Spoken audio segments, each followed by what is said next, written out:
Democrats and left-wing media are already starting to blame Donald Trump for Washington wildfires. We'll tell you who's really going to be responsible. Welcome to the Jason Rantz Show, presented by None Better Tax Resolution.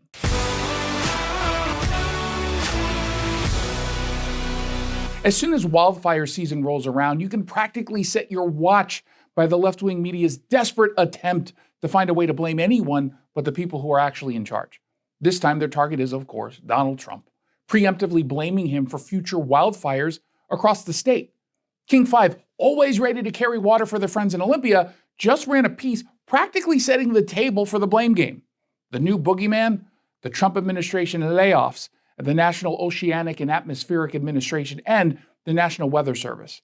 Now, the layoffs supposedly make our wildfire season, quote unquote, more challenging.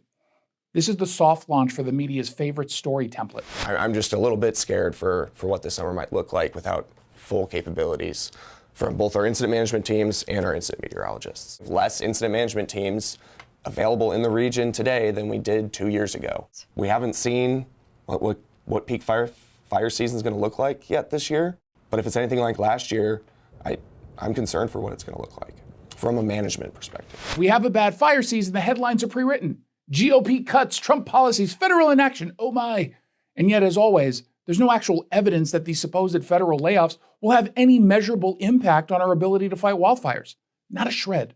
It's all fear porn for Seattle's progressive crowd who treat climate change as both a religion and a convenient way to dodge local responsibility like, forest management that clears dead, dry brush.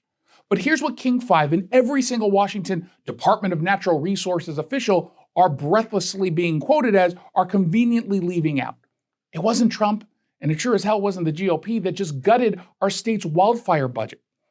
That was the work of the Washington Democratic Party. According to the Seattle Times, Democrats in Olympia slashed the wildfire budget in half. In half. I guess Democrats figure that as long as they get to grandstand about federal cuts, nobody's going to notice they're the ones actually leaving us less prepared. Weird it didn't make it into the King 5 report. Not a single word in this report. No mention of the legislature's priorities, including billions for so-called climate initiatives that mostly enrich consultants. But when it comes to the boots on the ground wildfire response and the preparation, suddenly it's time to tighten the belt. So next time you see flames on the horizon and then hear the King 5 scary music package, remember, it's not Trump, it's not DC. It's Washington Democrats with the media covering their tracks. Wildfire season isn't about federal inaction or right-wing climate denial. It's about local mismanagement, budget cuts, and a press that's too busy playing defense for their friends in power to ask even the most basic and obvious questions. But hey, at least they have someone to blame when their own policies, as always, go up in smoke.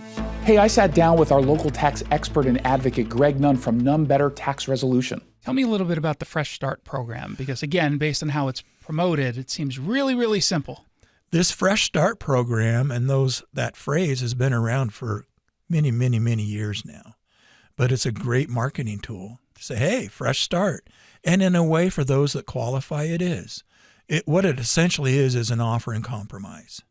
And to get that, there's two main criteria a person must qualify for. One, they must have limited or no equity in assets. So generally, anyone in the Puget Sound region that owns a home and has for several years, they're going to have a lot of equity. They won't qualify.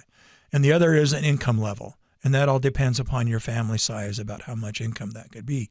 But both of those standards need to be met to qualify. Most people do not. If you're having trouble with the IRS, then call Greg Nunn of None Better Tax Resolution. From stress to success with IRS Solutions, 425-947-1967, or Google NUNN, None Better Tax Resolution. Did you like that commentary? Great. Make sure you subscribe to the podcast of The Jason Rantz Show. You can get it at KTTH.com or wherever it is you download your podcasts.